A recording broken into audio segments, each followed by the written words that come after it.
کسی نے حضور کو سلام دیا تھا کہ یہ سلام اپنی امت کو دے دینا. حضور علیہ السلام نے یہ سلام پھر پوری امت تک پہنچایا، اور اگر آپ تک پہلے نہیں پہنچا تو آج آپ وہ سلام وصول کر لیجئے کہ رسول کریم صلی اللہ علیہ وآلہ وسلم نے فرمایا معراج کی شب جب میں آسمانوں پہ گیا تھا تو میں ملا تھا حضرت ابراہیم علیہ السلام کو. انہوں نے مجھے مخاطبہ کرتے ہوئے کہا کہ اے پیارے محبوب، جب آپ واپس جائیں گے تو اپنی امت کو میرا سلام دینا. اور حضور نے حضرت عبداللہ ابن مسعود رضی اللہ تعالیٰ عنہ سے مروی ہے کہ یہ سلام امت کو پہنچا دیا. تو جن تک ابھی تک نہیں پہنچا تھا آج ان تک یہ سلام پہنچ گیا.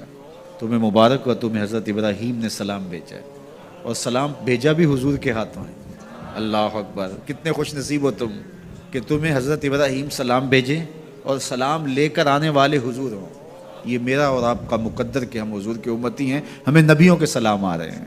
تو کہا کہ اپنی امت کو میرا سلام کہنا اور انہیں میری جانب سے ایک پیغام بھی دینا، یہ خبر بھی دینا. اور وہ خبر کیا ہے؟ سنو. جنت کی جو مٹی ہے وہ بڑی پاکیزہ ہے، اور وہاں کا پانی بڑا میٹھا ہے. کھیت بڑے زرخیز ہیں، جو بھی بیج لگاؤ فوراً اگ جاتا ہے.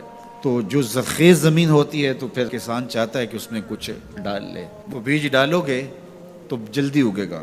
5 بیج ہیں جو وہاں بوگے، وہاں خوبصورت گلاب کھلیں گے.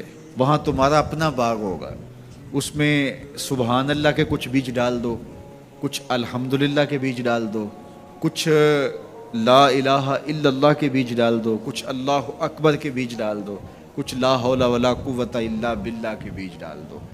کہا کہ کھیت تیار ہے، سہاگا لگا ہوا ہے، زمین وتر میں ہے، پانی وافر ہے، مٹی اچھی ہے، موسم خوبصورت ہے.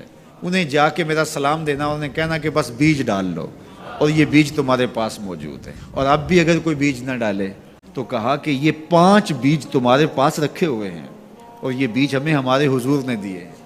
کہا بیج تمہیں دیے ہیں، کھیتی فرشتوں نے تیار کر دی ہے، یہ پکی بات ہے، تم بیج ڈالو گے تو فصل اگے گی.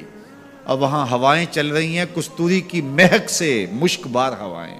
تو اب تمہاری مرضی ہے کہ تم بیج لگاتے ہو یا بیج نہیں لگاتے ہو. تو کہا کہ یہ حضرت ابراہیم نے پیغام بھیجا ہے آپ سب کے لیے. حضور کی وساطت سے یہ پیغام آیا ہے کہ جنت کی مٹی تیار ہے، سہاگا لگا ہوا ہے، کھیت بھی ہموار ہے، بس آپ نے جو ہے وہ چھڑکاؤ کرنا ہے بیج کا. اور یہ بیج 5 ہیں، اگر تم ڈال لو گے تو فصل اگ جائے گی. موج کرو گے، کبھی دعائیں دو گے کہ کسی نے کوئی نسخہ بتایا تھا. تو یہ 5 بیج کون سے ہیں؟ سبحان اللہ، الحمدللہ، لا الہ الا اللہ، اللہ اکبر، لا حول ولا قوت الا باللہ. تو یہ 5 بیج بونے کے لیے ہی تو ہم یہاں آئے ہیں.